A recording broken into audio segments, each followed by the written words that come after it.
ఏం చేస్తావు వదినా నీ కోడలికి బండ దృశ్యం నేర్పించానా కానీ ఈ కాలం కొద్దీ ఏమంటారంటే పని నేర్పించుకుంటే పని నేర్పించలేదమ్మా మీ తల్లి నిన్ను గాలికి విసబెట్టిందట ఏదో పిల్లలు అటు పోయి ఆడుకుంటారులే ఆడుకుంటారులేమో నేను విసబెడితే ఇరుగమ్మ పొరగమ్మ గారు ఏమంటారంటే నీ తల్లి నేను గాలికి విసబెట్టింది కసి కొట్టేది నేర్పియలే అంటారు. అదే కానీ కసి కొట్టేదో బండ దృశ్యేదో ఇట్లా ఏదో నా పని చెప్తే ఏం పుస్తలే దయ్యాలది పిల్లల్ని గొడవ అంటే గొడవాడిచ్చింది ఇట్లా అంటారు.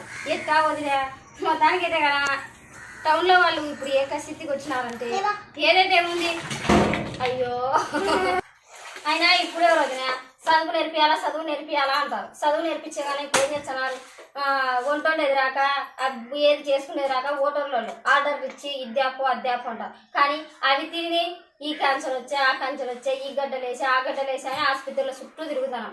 ఏదో మొత్తానికి ఎదగాల పిల్లలకు పని ఉండాలా బడి ఉండాలా అన్నీ